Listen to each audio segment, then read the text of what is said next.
নমস্কার, আরও একটা গুরুত্বপূর্ণ আপডেট নিয়ে চলে এলাম। খুব গুরুত্বপূর্ণ ভিডিও। চ্যানেলে ফার্স্ট টাইমে থাকলে চ্যানেলটাকে সাবস্ক্রাইব করে বেল আইকনটা টিপে রাখতে হবে লেটেস্ট গুরুত্বপূর্ণ আপডেট পাওয়ার জন্য। অন্নপূর্ণা ভান্ডার পোর্টাল চালু, টাকা ঢুকবে কিনা চেক করে নিন। স্ট্যাটাসটা কীভাবে চেক করবেন?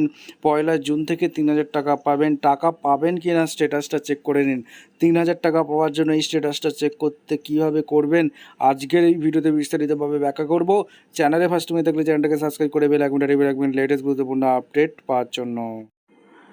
গুগলে আসবেন, লক্ষ্মীর ভাণ্ডার এই কথাটা লিখবেন, দিয়ে লক্ষ্মীর ভাণ্ডার পোর্টাল চেঞ্জ হয়ে লক্ষ্মীর ভাণ্ডার পোর্টাল চেঞ্জ হয়ে অন্নপূর্ণা ভাণ্ডার পোর্টাল করে দিল। এরকম কিন্তু একটা সাইট খুলে যাবে, অন্নপূর্ণা ভাণ্ডার পোর্টাল। এখানে আপনার স্ট্যাক অ্যাপ্লিকেশন স্ট্যাটাসে ক্লিক করে দেবেন, টাকা ঢুকবে কিনা। আচ্ছা, এখানে সার্চ ইউজিং মোবাইল নাম্বার এখানে দিবেন। এখানে মোবাইল নাম্বার, অ্যাপ্লিকেশান আইডি, আধার নাম্বার যেটা খুশি দিয়ে সার্চ করতে পারেন। মোবাইল নাম্বার দিয়ে দিলাম। এখানে এন্টার ভ্যালুতে মোবাইল নাম্বার দেবেন, ক্যাপচার কোড দেবেন, দিয়ে সার্চে ক্লিক করবেন। আচ্ছা, এখন সার্ভারের প্রবলেমের জন্য একটা লাল বক্স চলে আসছে, তার জন্য এখন স্ট্যাটাসটা চেক করা যাচ্ছে না। এইভাবে আপনারা স্ট্যাটাস চেক করে নিতে পারবেন 3,000 টাকা ঢুকবে কিনা।